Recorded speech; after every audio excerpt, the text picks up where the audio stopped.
You're listening to the Storm Report, your weekly insight into the Manchester Storm, brought to you by Storm TV's Maddie Finnegan.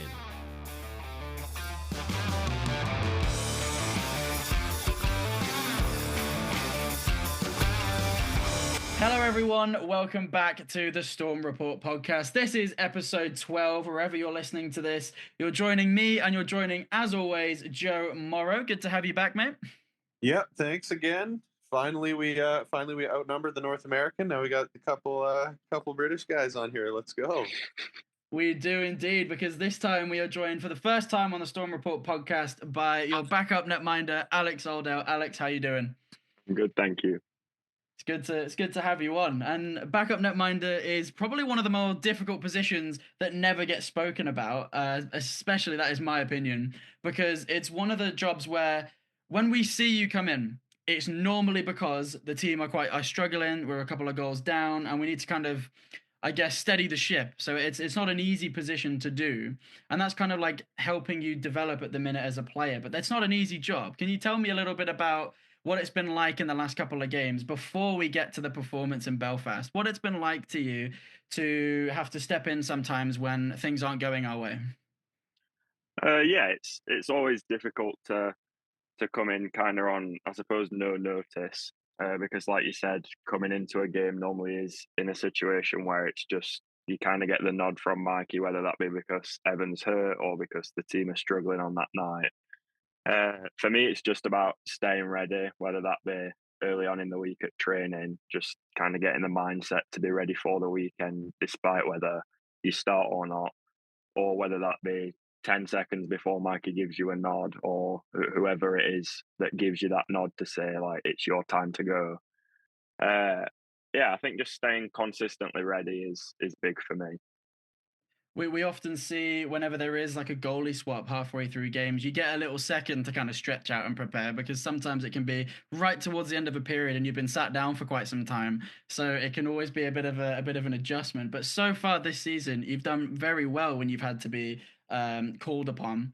And I'm going to kind of move on to the best example of that now, because about a week ago, from the recording of this, you stepped in and kind of helped us steady the ship and helped us get back into the game away at Belfast. We were 3-0 down when you came in, and it was because of an injury that you had to be brought in the first place. So arguably that's more pressure, because it's almost the point there where if you don't step up, who will? So kind of talk me through that one. You're on the bench and you realize you're going to have to come in, like you need to step in for Wenny. What's going through your head in that moment? Yeah, so, well, obviously seeing not only just Evan go down, but just any starting goalie, but I think specifically Evan, because I feel like me and Evan are quite close. So to see him go down with something that obviously isn't nice in a situation where players just run the goalie, you kind of get a flood of a mix of emotions where half of you is scared for Winnie, half of you is like trying to prepare for the game and stay calm. I try and just keep a clear mind, whether that be the example of the Belfast game or just any game that I'm going into. I try sometimes maybe to think about things that aren't hockey related, to try and not overwhelm myself. Whether that just be like, for instance, Belfast, huge crowd, great atmosphere. I was stepping onto the ice and I just thought, wow, it's noisy in here. Like just something not to do with the fact that you are going in that moment with zero preparation. But your example of Belfast, I was more so wanting Winnie to be okay. Obviously, as much as it's important to go on and do your job, that person you see every day, you care about them, and to see them go down hurt is the first thing that came across definitely my mind, and I'm sure not just the players on our team or Belfast, but a lot of the people in that building. It was quite a heavy hit. So approaching the net at first, it was kind of just checking Winnie was all right, and we had that split second stood at the net where I asked him if he was all right, and he appeared fine at that minute, and I just told him, like, it's going to be fine, just do what you got to do. And then at the end of that period, Mikey kind of said to me, like, you're going to finish this game off, which in that period, Brit, was was when I started to think then, like, right, we gotta battle to get back in this game.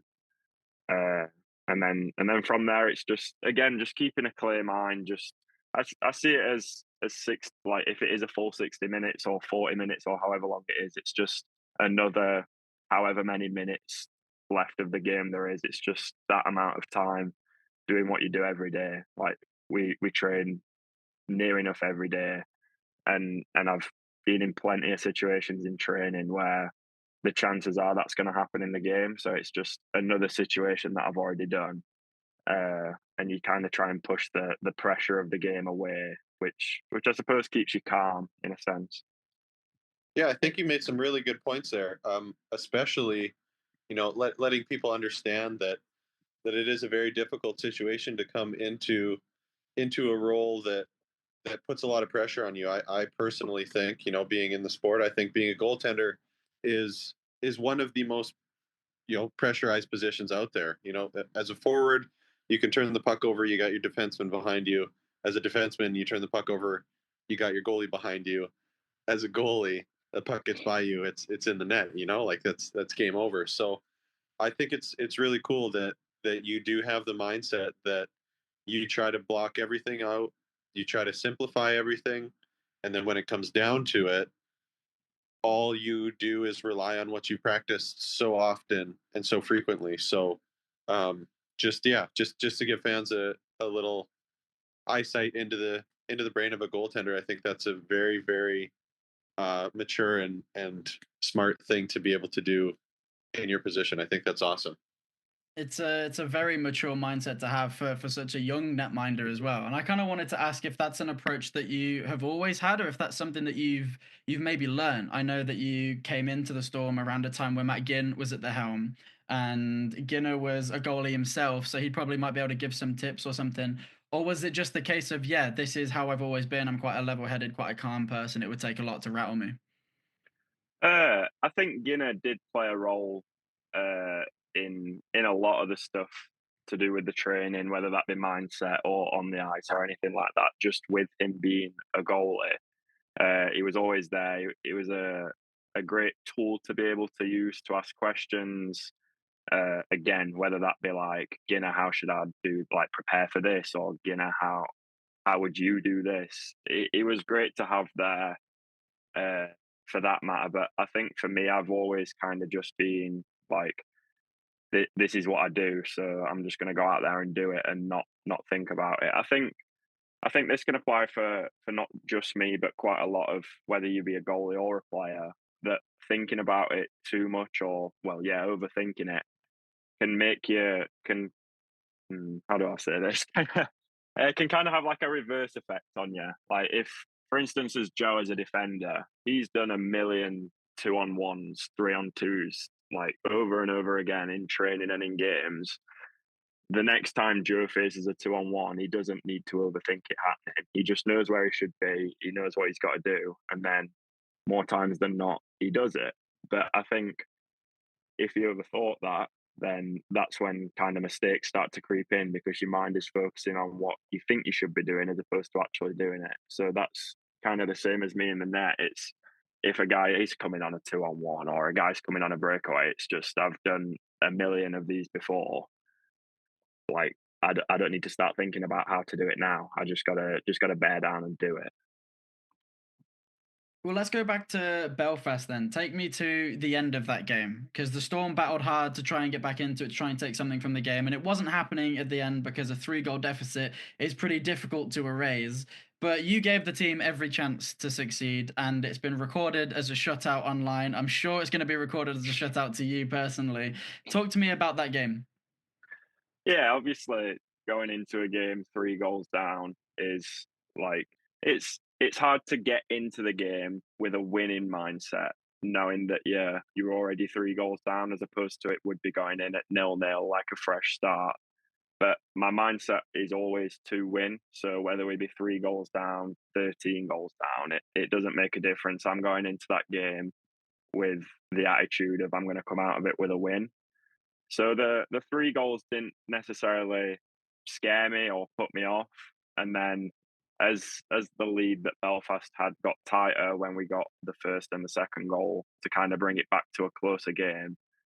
That's I suppose when tension and pressure does get a little more, because it's like a goal now could be the difference. Like a goal at 3-0, for instance, 3-0 or 4-0 is still a big enough loss for it to not be a close game, whereas 3-2 making a mistake and making it 4-2 could be the difference. So I think as the game went on and the game got closer, the tension definitely built. But then it just comes back to keeping that clean mindset of not worrying about what's happening and kind of just bearing down and getting it done until the final buzzer goes. And then there is obviously everybody always wants the win and everybody always works for the win. It doesn't always happen. But I was happy with my performance personally, and I was more than happy with how the guys played in front of me. They always look out for me. They give me as much of a fighting chance as I can have to do my job, and then it works both ways. I got to give them as much of a fighting chance as they can to bring that game back.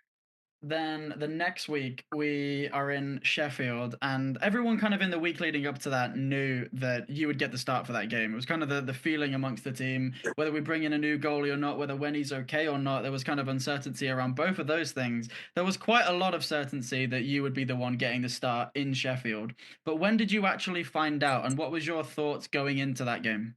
I found out it might have been Tuesday after practice, and Mikey kind of pulled me to one side and just said like, I wouldn't normally say this early to you, but I want you to know that like you're gonna play on Saturday. I want you to be ready and just have that in the back of your mind. So when you're working this week, like you know what you're working for, kind of thing.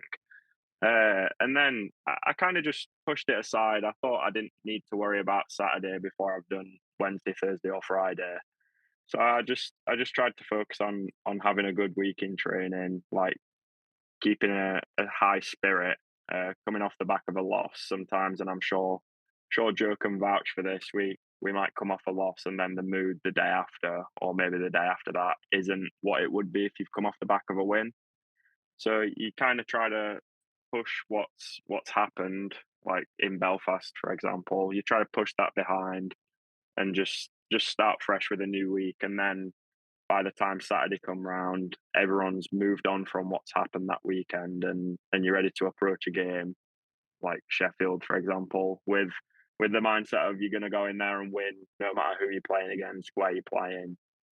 Yeah, just the winning mindset, which I had all week through training, but yeah, by the time Saturday came, I was definitely more than ready, I would say, to play that game.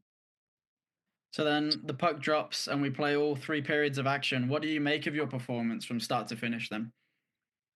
I think nerves probably got the better of me for the start of the game, which I think is fair to say, having not played all that much game time this season.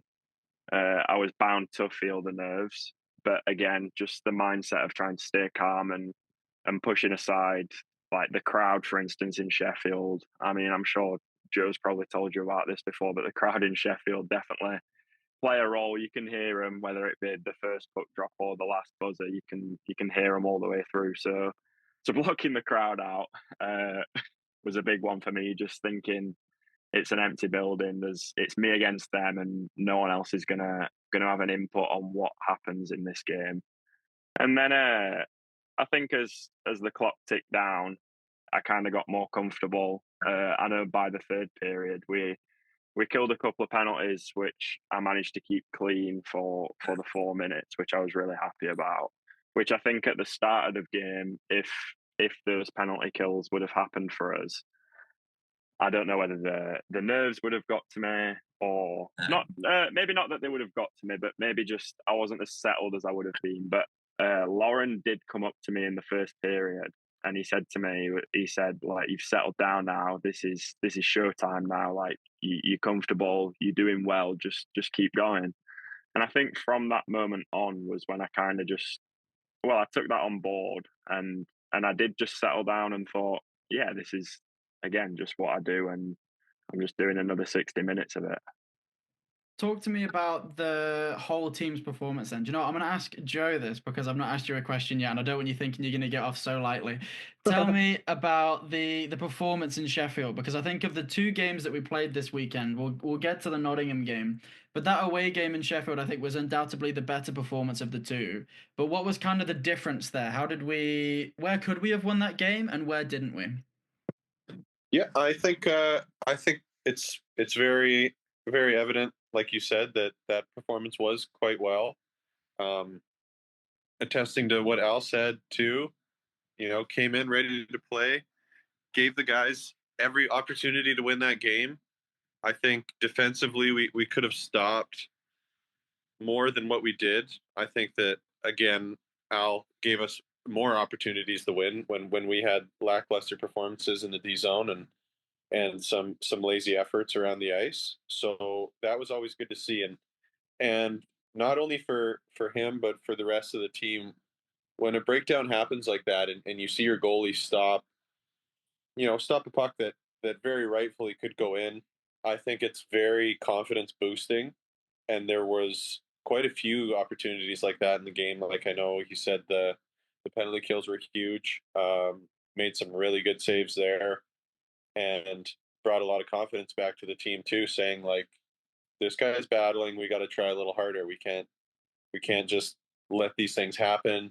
Rely on the goalie to save us, and then carry on from there. So I think that performance was just lost a little bit in a sense that we didn't ride the momentum swings as much as we should have in the hockey game. Once you quiet the crowd in Sheffield, and once you're able to create some momentum of your own, I think you have to capitalize majorly on that.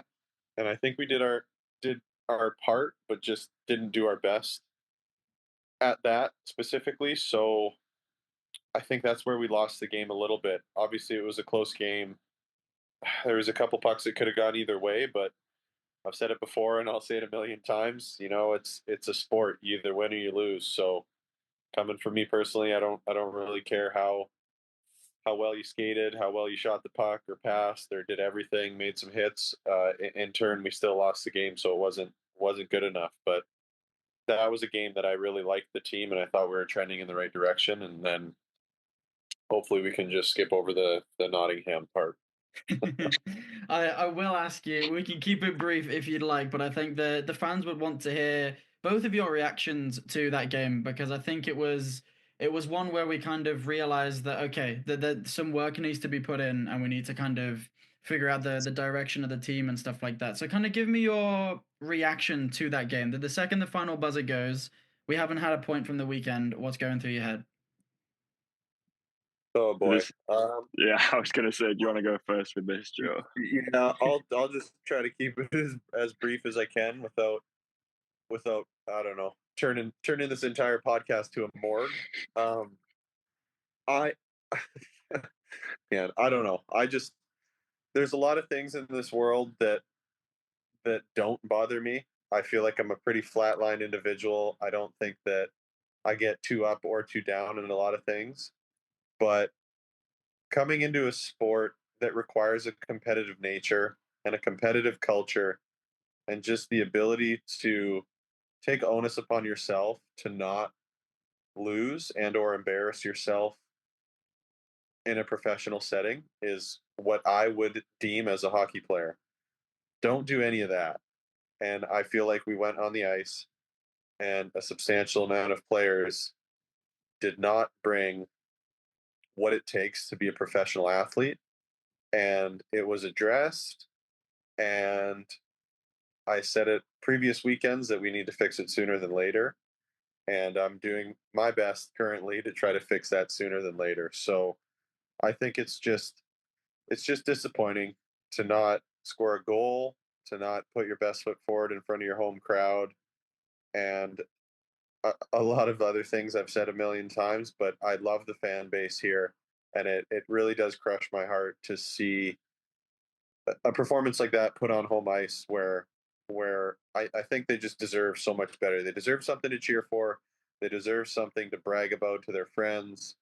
and I know how it works here, and there's nothing better than being above somebody on the table and being able to smash it into somebody else's face. So I really hope that our team can take that under the wing and just run with it.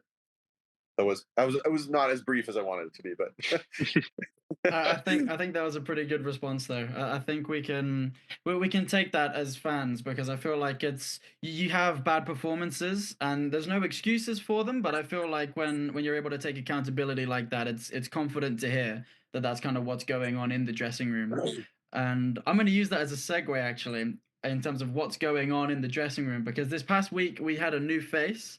We had a new goalie, and in David Tendek, he had his first performance in that game against Nottingham, and I kind of want to know what your thoughts were on that whole performance because I actually thought that he was more of a diamond in the rough on that night, if that's an analogy I can use.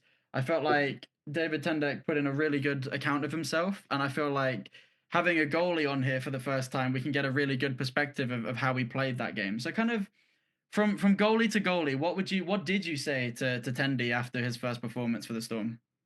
I congratulated him first of all to fly into a country that I'm pretty sure he's never been to before with faces. I think if I'm right in saying that he only knew of Chase Harrison when he landed, so he's seen 20 plus faces that he's never seen before. He's probably a little bit jet lagged at the start when he first got there. He's got media to do. He's got ice to go on. It can be quite overwhelming. It's not really something I've done to a scale that he's done it, as in fly halfway across the world. But you got to feel for him a little bit. He's landed. He put the work in on the ice, and then gets thrown into a game where the final score is 4-0 to the opposition. It's not.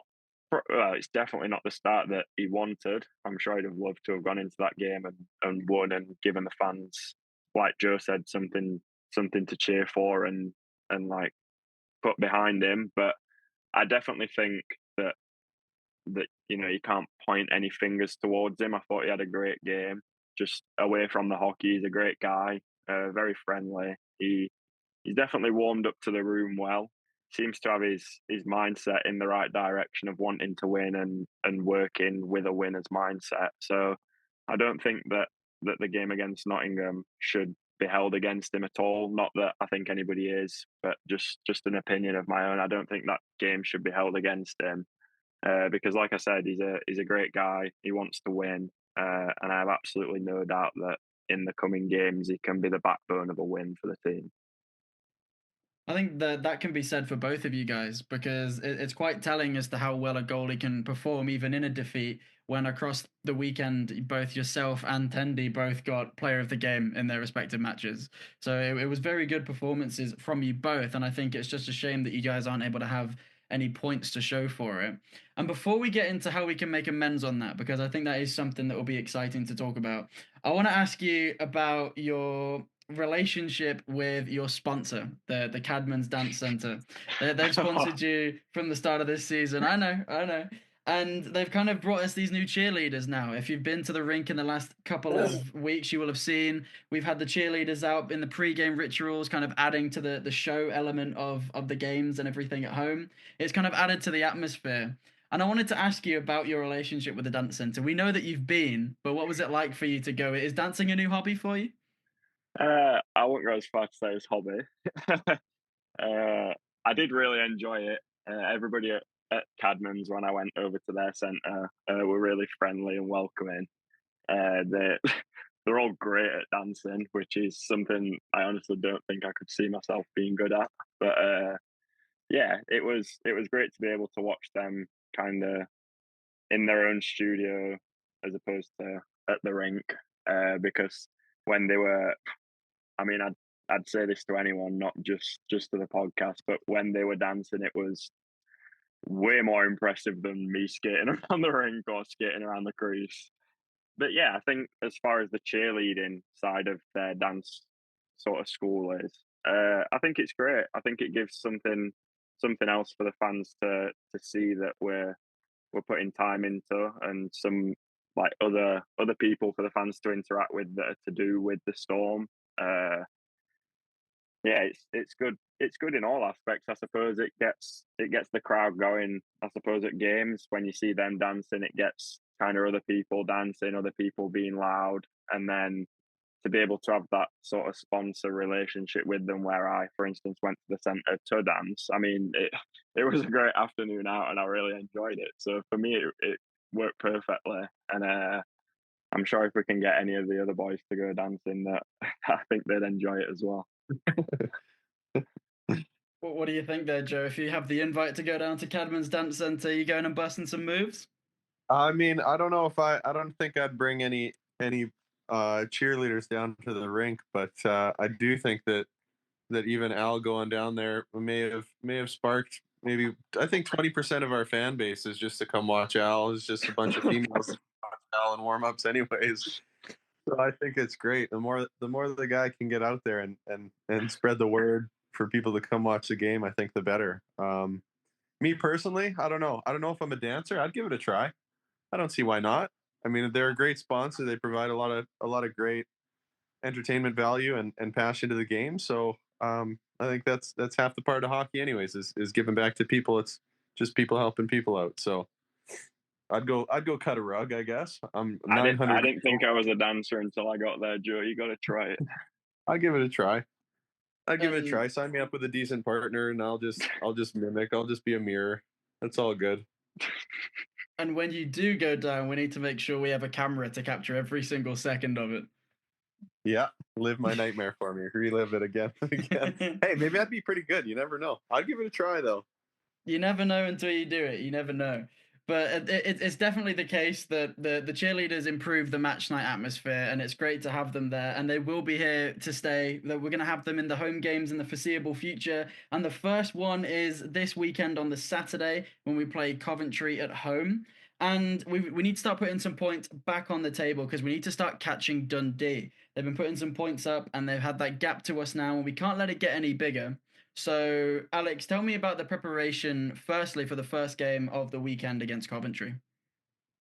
Yeah, I think on an individual kind of way to prepare, just the same thing. I don't really like to change my routine too much, so just go to training, work hard, like do the gym, whatever it may be that would get you ready for that game. And then as a team, it's kind of just staying close knit together. Like even something as small as just like cracking the jokes in the dressing room. That that then sets you up for the next joke, and then you have a conversation, and then other people get involved. And I think, like I said, just something as small as a small joke in the dressing room can then spark a conversation between the whole team, and then everyone's in a good mood. You all train well. It carries on to the next day, and then by the time you reach the end of the week, that good mood that you've held on training throughout the week then goes into the weekend with you. And then you turn up to a game day feeling good, you're laughing and joking with the boys, you get ready and you go on the ice, and everyone's kind of got that good chemistry, as opposed to, for instance, in a game where you might be 2, 3, 4 goals down, you kind of get the bad chemistry with guys like pointing fingers and bickering maybe. And I think our group is quite good for not doing that. I've definitely seen it happen on other teams' benches, where a goal's gone in and you instantly see guys look at other guys as if to say, like, that's you, that wasn't me, like, that's your fault. I think we're quite good at sort of being accountable for any mistakes. But yeah, as far as what your original question was about, like the preparations, I think just keeping a good positive mindset, uh, again, keeping close knit with the boys, and then as you get close to that game day, just making sure that you're ready and you're kind of not going off track, and then yeah, get to the game on the weekend, and everyone's on the same page and everyone's ready. Keeping team morale high is definitely important. And we have the game at home. If you've not got your tickets yet, I would definitely encourage you to come and cheer on the team to keep morale high in the building as a whole when we face the Coventry Blaze. And then the next day, we have an away trip up to Glasgow. And just as a whole, in terms of righting the wrongs of the previous weekend, Joe, you spoke very well on that. Tell me about how we can kind of put those things right this weekend and kind of how much you're looking forward to the chance to kind of do that. Yeah, like I think every athlete wants in the future is just an opportunity to right a wrong. Once you get into that position where you've done something poorly, I think that every single day leading up to the chance that you can redeem yourself is pretty exhausting and pretty long. So I think that this week has just kind of dragged on. Excited to continue to keep improving on the ice, to come in on a Thursday and a Friday training session and keep going and work on things, watch some video, get that morale high, like Al said, and continue to work on what we didn't previously do. And I think a lot of it is just attitude based. So if we can keep that morale high and keep the attitude towards this weekend positive and try to, I guess, really focus on the sooner than later type mentality that I've been talking about, I think that's our chance of success. And um, yeah, like I said before, I wish we played Tuesdays and I wish we played Thursdays, that we could, mix in a game in between where you don't have to wait weekend to weekend to play again, to just sit here and think about what you've done wrong in the past. I hope that, next weekend or next Wednesday when we hop on the podcast, I hope that we're talking about how I need the longer break because we had such a successful weekend and I want to ride it out a little longer. So I think it just goes hand in hand. I think that success breeds success and negativity breeds negativity. So right now we're in a bit of a slump. Um, I've dealt with a lot of stuff and, a lot of stuff that's worse than this. And I hope that I can bring some positivity into the dressing room and keep morale high coming into this weekend. But we definitely just mainly need to focus on the attitude side of things. I know the physicality and the time and effort spent preparing is there. So if everybody can get their minds right and come ready to play on Saturday, especially having our first game at home, staying fresh, being excited to play, I think that's the key to success this weekend. And obviously I'm looking forward to it and everybody else is too. Well, that's filled me with confidence. So let's say that the hunt for Dundee is on. We're going to have a really good weekend this weekend. We're going to keep the positive vibes high. And I think there's no better way to do that than to end this podcast with the familiar segment of the Cup of Joe. It wouldn't be a Storm Report podcast now without this segment. Alex, this is your first go at it. I'll shut up and let you take it, Joe. Yeah, we'll see. I guess we'll see how the Brits compare to the North American answers, because we're going to keep rolling with the same questions just to get everybody's personality in the same boat here. So answer as fast as you can. They're simple answers. Don't have to drag on at all. They're pretty much just 1 or 2 word answers. So we'll fire it off with this is my favorite one actually. So if you were a cartoon character, who would you be? SpongeBob. Nice. Okay. What's been your favorite age so far? 20. Yeah, there you go. Best concert you've attended? Arctic Monkeys, definitely. Nice. What do you wish you learned sooner? That's a hard one because you're only 20. I'm currently in the midst of learning the piano, so I kind of want to get better at that. Okay, yeah, I like that. Would you rather be rich or healthy? Healthy. What creeps you out? Oh, Joe Morrow. No, spiders. Right. Probably spiders. Invisibility or super strength? Super strength. Scuba diving or skydiving? Skydiving. Texting or calling? Calling. If you could speak any language fluently, what would it be? Spanish. What teammate's life would make the best reality TV show? Can we come back to that? I need to come back. Yeah, we'll come back to that one. All right, give me 3 things a person needs to be happy. Good friends, roof over the head, and a dog always helps. Oh, nice. That's a first dog. I like that one. All right, we'll circle back to it though. What teammate's life do you think would make the best reality TV show? I'm gonna go controversial answer. Josh Crawley. Wow, nice. I like that one. I want to know what he's doing in school, like what he does with his mates. Like for the most part, for the older guys, it's kind of not the same thing. But most guys have girlfriends. Most guys like go to the gym together. I want to know what Josh is doing. I can agree with that. I want to know. I want to know what he says to his barber when he goes and gets a haircut. Yeah, that's It's solid. I could never do it, but I see it everywhere. I see it everywhere in the UK. That guy's got some hair. We need to. That's a good pick, though. That's solid. We'll get him on here soon. We'll have to see what he's doing as he days off. Some more interesting answers there, Alex. I like the dog. I can't believe we've not had that already. That's such a good answer to that question. One of the 3 things you need to be happy. I need to start keeping track of some of these answers as well, because I think we've had SpongeBob before. We might have a couple of SpongeBobs in the dressing room. Yeah. And then, everyone can look forward to a Josh Crawley documentary sometime soon as well. Definitely have to get him on to talk about that. But thank you very much for answering those questions. Thank you for keeping the vibes high. Hopefully we can ride that into this weekend, and who knows where that's going to take us as we chase Dundee up the table.